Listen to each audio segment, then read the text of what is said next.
Hi there. Today I want to talk about one of the most difficult questions in animal ethics, which is the problem, can we eat happy meat? So the reason why I want to address this question of eating happy meat is, first of all, I want to introduce this topic as a way of critical thinking about veganism, challenging my own beliefs as a vegan. So I'm a vegan, I am an animal rights activist. And as a philosopher also, it is interesting to find the strongest, the best arguments why one's own opinion could be wrong, or why it could be allowed to eat meat. So this is a good example, an exercise in critical thinking. Second, it is an issue raised sometimes in animal rights discussions, the issue of whether or not it's allowed to eat happy meat.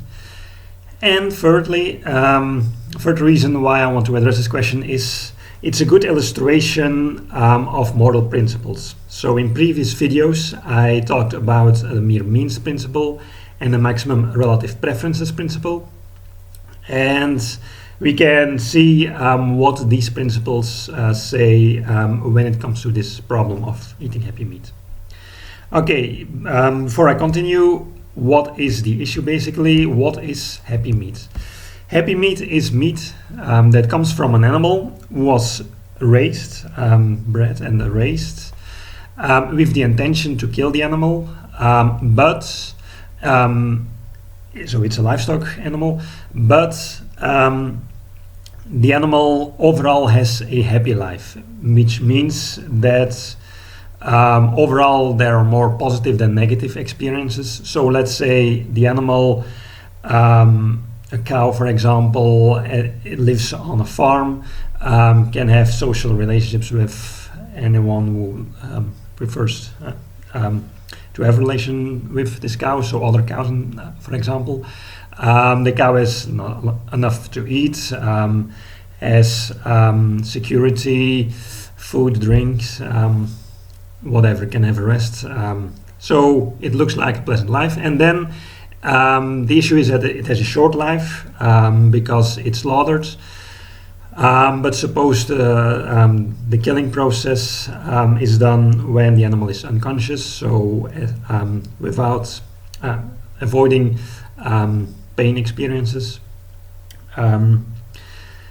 So you can call it a humane slaughter, and that means that this cow has few negative experiences. For example, when the cow has to go to the slaughterhouse, going on this truck for example, that might be something against this cow's will, but overall the experience of the cow is positive, and the total lifetime well-being of this cow can be positive.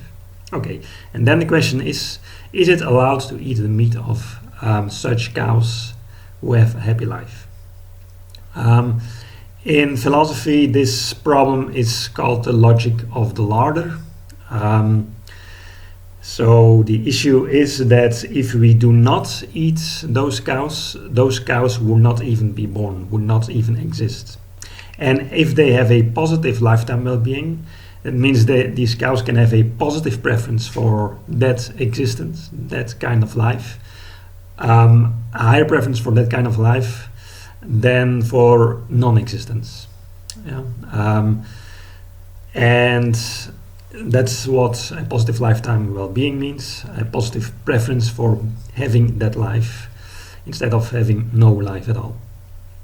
So if we would not eat those animals would not exist, and that is something that if the animals would exist, the animals that exist would not prefer non-existence. So it seems a bit complicated because it is a very tricky thing about what animals want when they exist and when it comes to other situations where they do not exist. So let's look at the two ethical principles that I discussed in previous videos.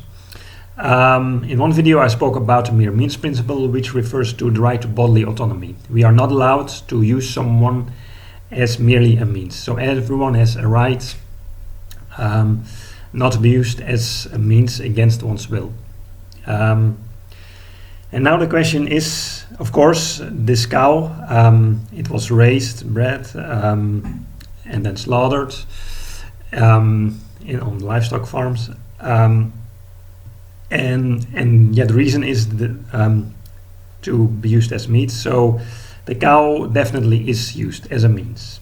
But is this use against the will of that cow? There it becomes very tricky. So let's say the overall, if the overall lifetime well-being of this cow is positive, then this whole procedure, this whole life of the cow is not against the cow's will. The cow has a positive life. But there are some moments during the life of this cow, for example, the moments when the cow has to enter the truck that drives to the slaughterhouse, some moments when the cow experiences distress or fear, and so the cow is driven onto this truck against its will. And yeah, that moment of time, definitely the cow is still used as a means, but is used against its will. So the cow is used against its will. So this mere means principle is violated at that moment of time. And now the issue is you actually have to look at the cow as having two preferences. There is one overall preference for the whole experience, the whole life of the cow. So the cow can prefer this whole life above non-existence. And then at one moment in life, when the cow is driven onto this truck, the cow has a negative experience, has to do something against its will. And you can actually say that there are two persons involved. One is the person that evaluates or looks at the preferences of the whole life. Yeah? So when you look at the cow, and the cow, you basically have to ask the cow, was this against your will? And then the question is, what you mean with this? Is it the whole life, or is it this one experience of driving the cow onto the truck? And when you ask the cow this question, there are basically, this one cow has, you can address this question to two selves of the cow, so two persons. One person answers this question by looking at the whole lifetime of the cow. So you can call it the lifetime self if you want. And according to this lifetime self, the cow will answer, no, this whole thing is not against my will. I am not used against my will. My basic right to bodily autonomy is not violated because the overall life is not against my will. But you can also address the momentary self at the moment when the cow is driven onto the truck, and then this momentary self of the cow will answer, yes, I am used against my will. I do not want to go on this truck. At this moment, I am used against my will. Yeah. So there are two selves involved, or two persons, you can say, with contradicting preferences. One prefers the whole experience, and the other does not prefer driven onto the truck. So here it becomes difficult how to interpret this mere means principle. There are two interpretations depending on whom you interest. And I will come back to this issue later. The other principle I spoke about was the maximum relative preferences principle. We have to maximize the relative preferences of everyone. Now let's look at the preferences of the cow. Suppose everyone else's preferences are equal, so all else equal. Now the cow has a preference for being alive, having this whole life on the livestock farm. because the whole lifetime well-being of the cow is positive. So the cow has a positive preference, but the relative preferences principle means that we have to look at the relative preferences. So the actual preference relative to a reference state. Now the question is, what is this reference state? The idea is basically that the cow can choose for itself what counts as the reference state. But probably cows are not able to understand this question or this issue. So again, we have an uncertainty what counts as a reference state. Now, there are two interesting reference states. One is the state where the cow does not exist. The cow is not born. There is no meat consumption. And if the cow is alive on the farm, the cow has a preference for being alive, and the preference for not being born of this cow is 0, for example. So if the cow has zero preference for non-existence. So the relative preference of this cow is positive if the reference state is a state where the cow does not exist. So we have to compare two states, the actual state where the cow exists and the cow has a positive preference, and the relative state, the reference state where the cow does not exist, and in that state the cow has 0 preference. Okay, so by that logic, the relative preference is positive, and that means that maximizing relative preference principle, it might be good or at least permissible to eat meat, to eat happy meat, because that causes the existence of animals who have a positive relative preference. So the total relative preferences of everyone on Earth increases. And according to the maximum relative preferences principle, that would be good. Now, the cow could also decide that that the reference state is the state where the cow has a maximum preference, a maximum lifetime well-being. So the state where the cow as alive is taken care of, has friendships with other cows and so on, has good food, but has a longer life, is not being killed in the slaughterhouse. So the best state for the cow is a state where the cow exists and is taken care of and so on, but is not being killed prematurely in the slaughterhouse. Of course, if we would if we would not eat meat, livestock farmers would not have the intention to raise those cows and give them a maximum lifetime well-being, because that costs them a lot of effort and money and so on. So livestock farmers most likely will not raise cows when they are not allowed to kill those cows. Okay, and that means the livestock farmers decide not to breed those cows. Now, if the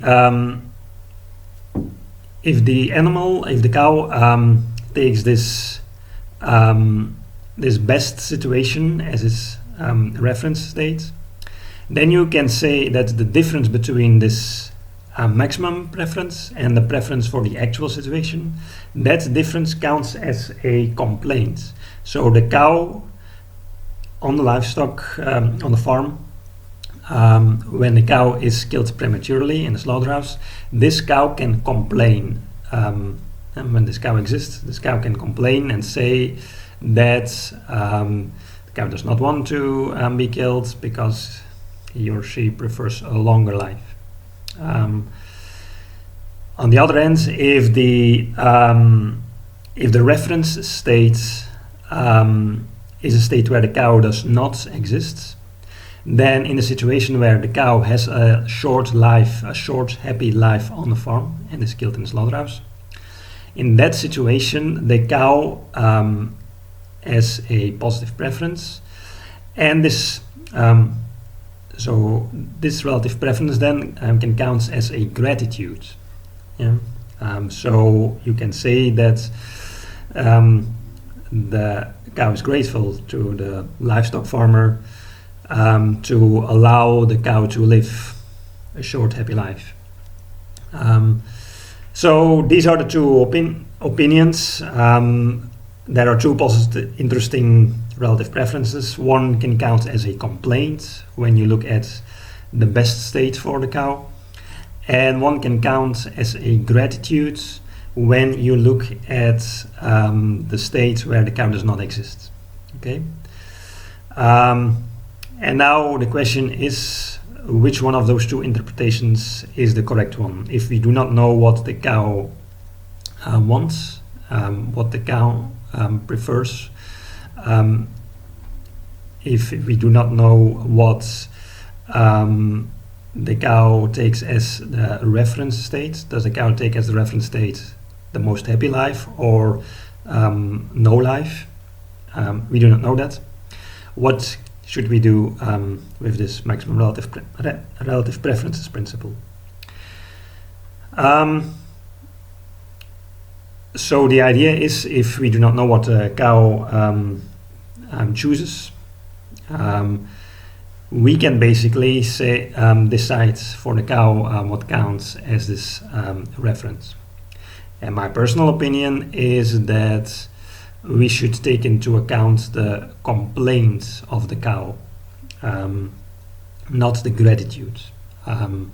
So that's my personal opinion, and that is in favor of veganism. It's against the idea of eating happy meat, because if the cow exists and is slaughtered prematurely, the cow has a complaint, and that does not satisfy the maximum relative preference principle. But now let's move on to a thought experiment to address these issues a bit in more deeper. A thought experiment.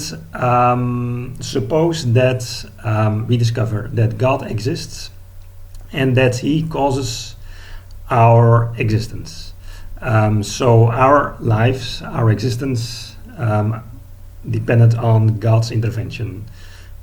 So the pregnancies of our mothers were caused by God, and the reason was God wants to use every one of us as slaves. We do not realize it, but basically God uses us for His own benefits, for His own ends. He uses us as a means. And that is the reason why we, from time to time, we get sick. And that is the reason we have an average life expectancy of 80 years on average on Earth here now.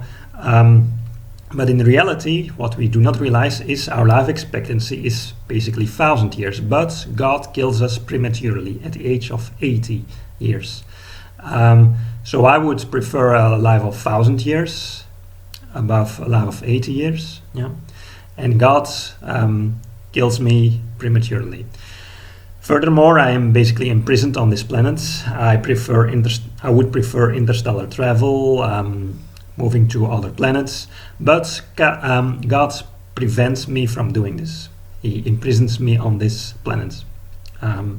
So I get ill from time to time, I die prematurely, and I cannot travel to other planets. These are things that we discover now, that God intentionally prevents us from traveling to other planets and intentionally kills us at the age of 80 and so on. But still, I prefer my life. I have a positive lifetime well-being. I prefer this life above non-existence. So now the question is, according to this maximum relative preferences principle, suppose I take as the reference state the state where I can do interstellar travel, I can live 1,000 years without getting ill. So I have a very happy life without any problems, a very long life, and with maximum freedom. Suppose that is the case. in that way, I can now complain to God. I can say to God, look, I much stronger prefer the situation where I live 1,000 years. So I can complain.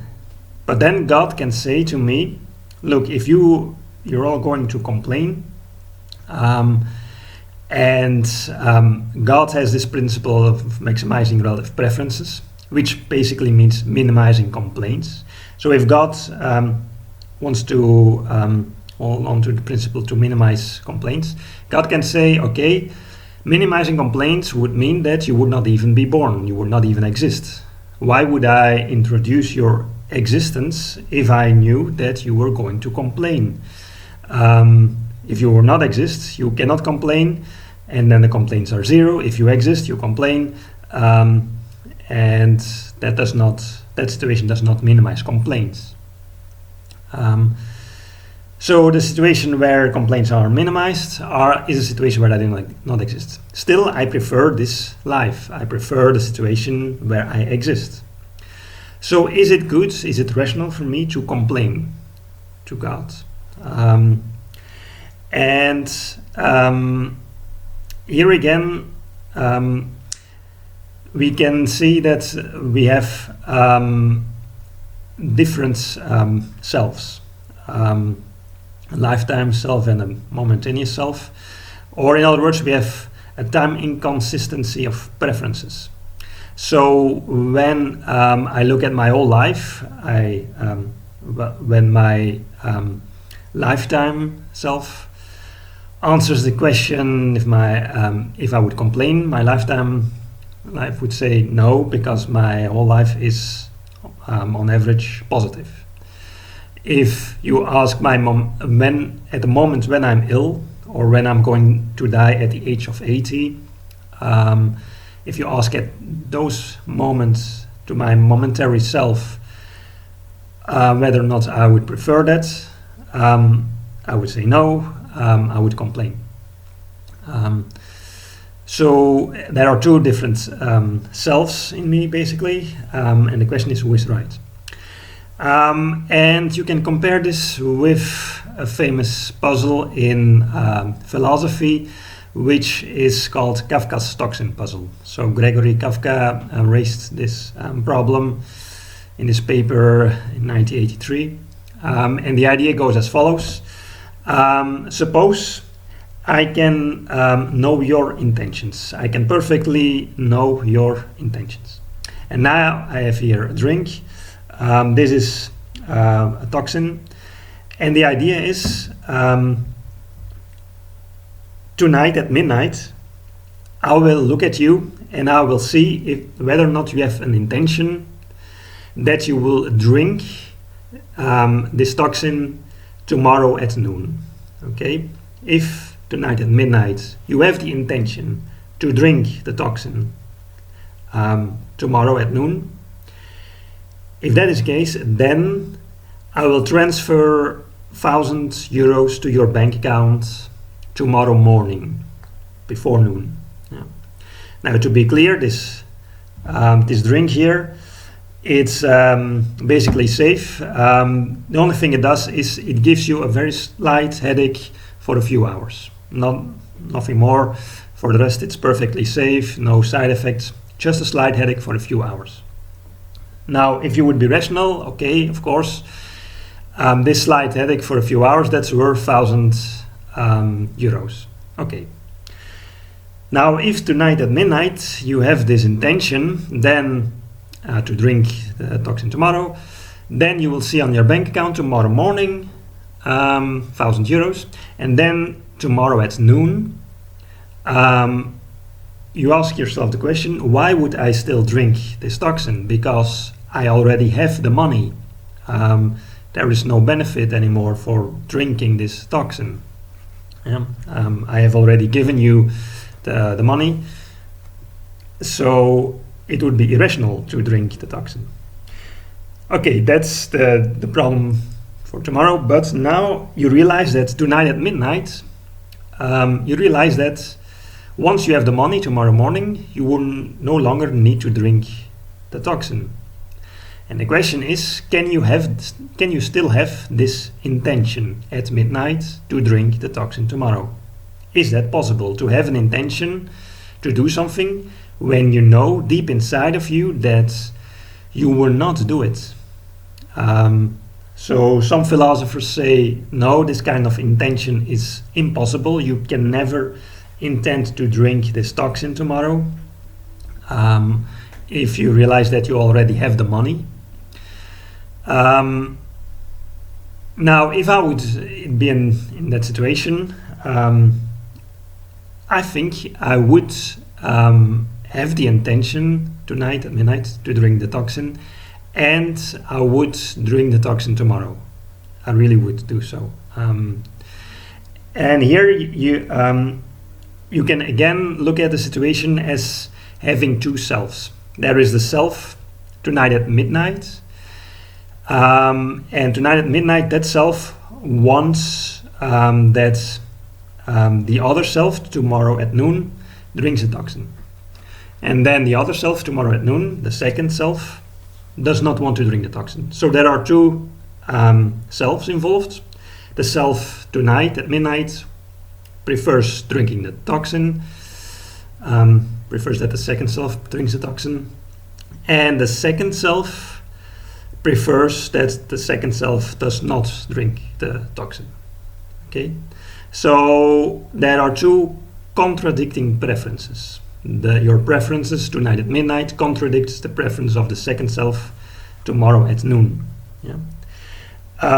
Now, there's the idea that those two kinds of selves, they could collaborate. Like the first self can speak to the second self and say, "Look, if you really promise and stick to your promise to drink the toxin, we will receive tomorrow €1,000. We will."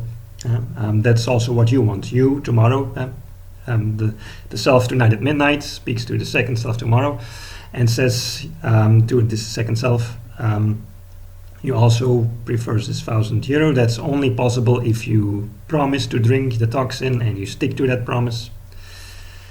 And so perhaps the second self is willing to stick to the promise, even if at the moment when the second self has to decide to drink the toxin tomorrow and at midnight, at noon, that second self already has the money. So the same goes for the situation of happy meat. Suppose that, so there are two selves. You can look at it. So suppose there's a cow, and before the cow is being born, the cow is in kind of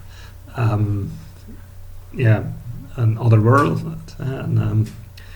beyond this world, and in the realm between birth and death. So the cow is a ghost, basically, and when this cow is a ghost, in that situation, you can ask the cow, what do you prefer? Do you prefer remaining a ghost? That means not being born. Or do you prefer having a life on a farm, a happy life, a short life, but still happy life, positive life? And then this ghost cow could say, I would prefer existence. I would prefer this life on the farm above non-existence, above remaining a ghost. Okay, that's one preference. And then you can ask the cow, the second person of the cow, when the cow is brought to the slaughterhouse and the cow experiences fear and does not want to have this stress feeling. And then you can ask that cow, what do you prefer? And then the cow would say, I prefer a longer life. I do not prefer being killed. I do not prefer being brought to the slaughterhouse. So that's the second cow would likely complain. The first cow, the ghost cow, would likely not complain. Okay, so this is probably getting very confusing with this idea of there are two persons or two selves involved. There are time inconsistent preferences. Now what you can say is, once the cow exists, so all the existing cows today, now at this moment, they for them it's all rational to complain, yeah, because they already exist. They can complain to the farmer and say, look, we do not want to go to slaughterhouse, we want to have a longer life. So also I already exist, so I can complain to God. If this hypothetical God exists, he created me already, so I already enjoy this life. He cannot take that away from me anymore. So I basically already have this €1,000. God cannot steal my life anymore. I already have it, cannot be taken away. And so I am in a position to complain, yeah? And to say that I want a longer life. The same goes with this Kavka's toxin puzzle. The second self tomorrow at noon is in a position, when that person already has the money, is in a position to complain and say, I do not want to drink this toxin anymore. Okay. And that is the fact that I am able to complain, or that the cows are able to complain, means that we should not eat happy meat. Now, looking at this thought experiment of God's slave, that we are the slaves of God, that God created us in order to be a slave, and then he kills us at the age of 80 and so on. You have to look at what we prefer or what we value, and we value two things, or I value two things. I value my own existence. I prefer this life above non-existence. And I also value a second thing. I also value the future continued existence of people. Yeah.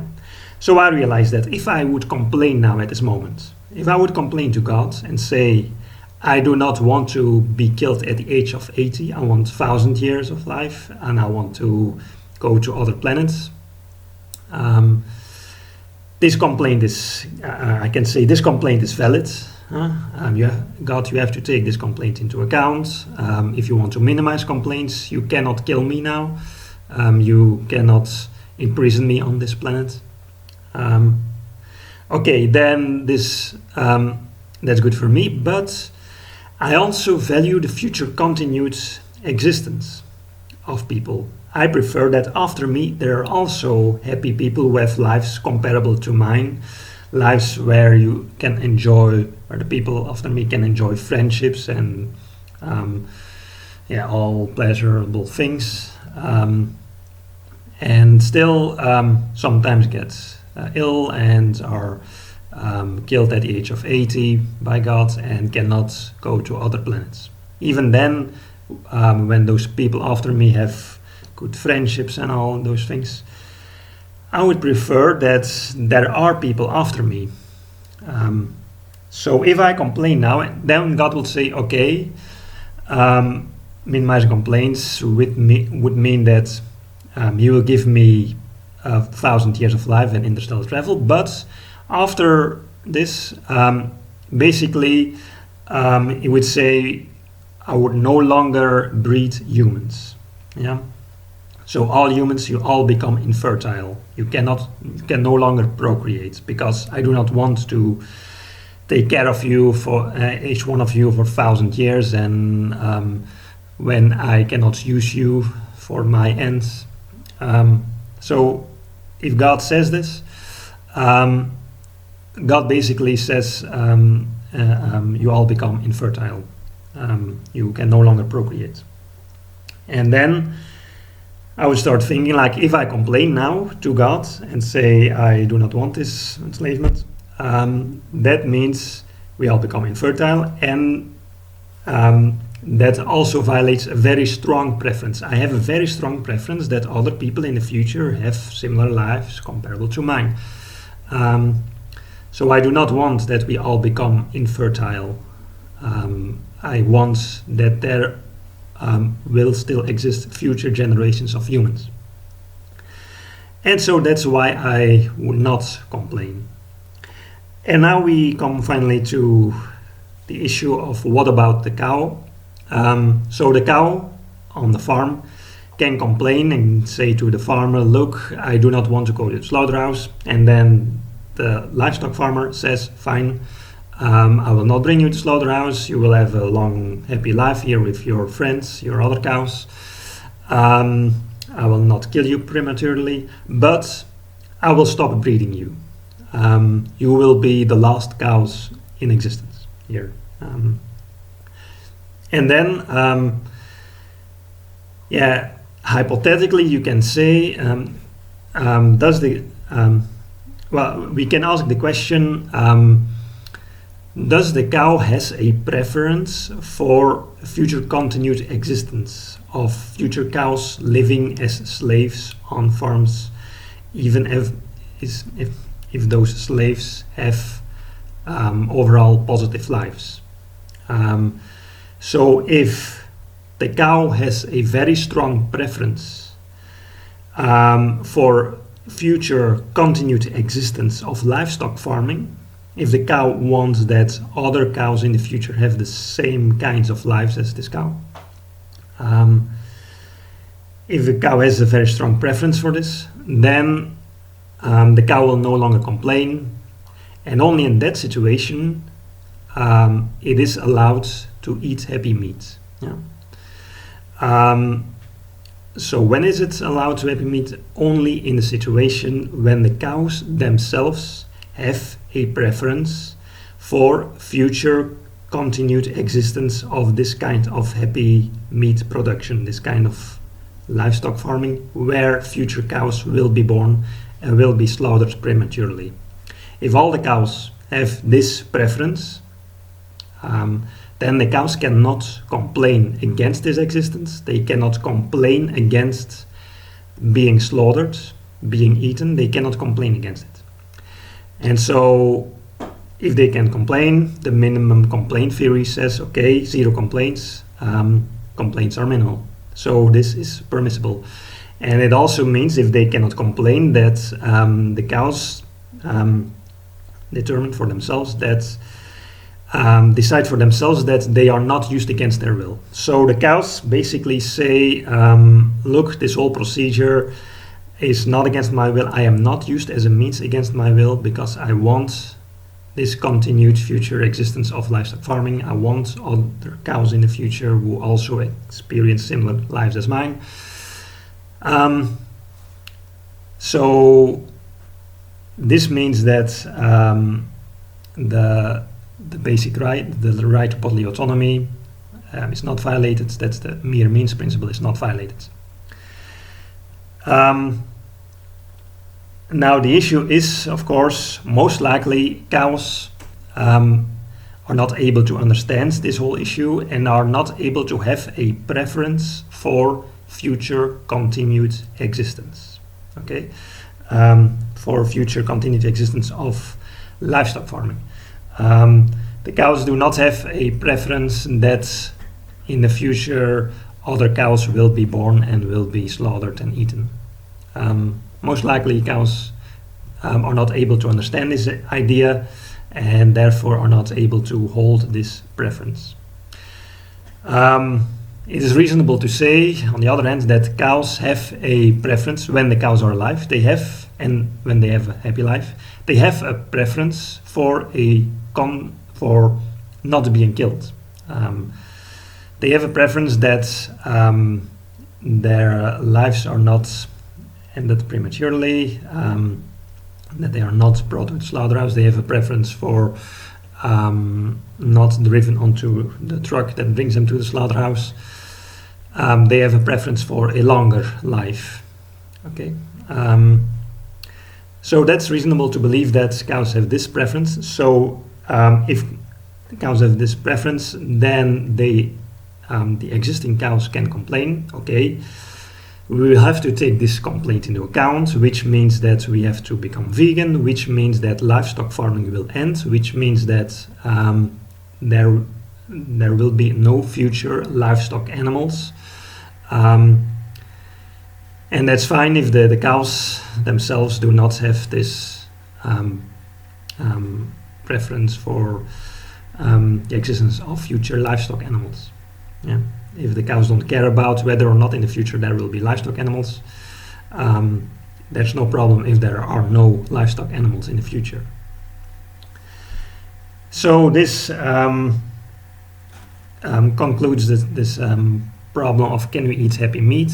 The answer is yes, only in the situation where it's clear that the cows have a preference, that's a strong preference, that future cows exist, and that this preference for the future continued existence of livestock farming is stronger than the preference for their own continued existence, for not being killed in the slaughterhouse.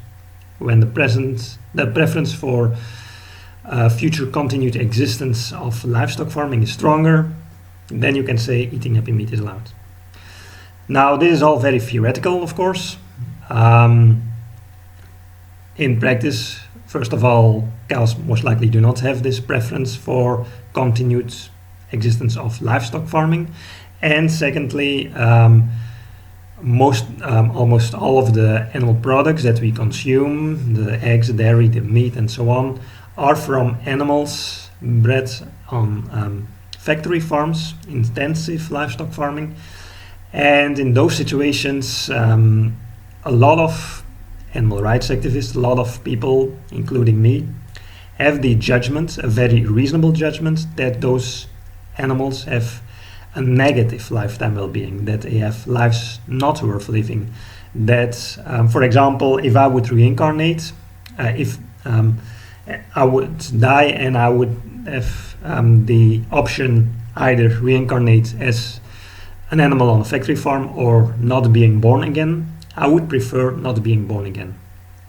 The same goes for if someone I hold dear dies and I can decide whether or not that person can reincarnate as an animal on a factory farm or not. I would say no, I prefer that this death of this friend I hold dear, this death is permanent, that this friend will not reincarnate as an animal on a factory farm.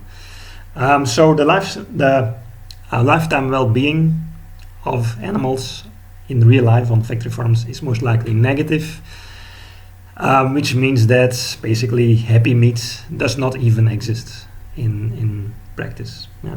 So this whole idea is only a very hypothetical issue, but it is an important issue because it illustrates the moral principles involved. It illustrates how to interpret these principles, when those principles are violated or not violated.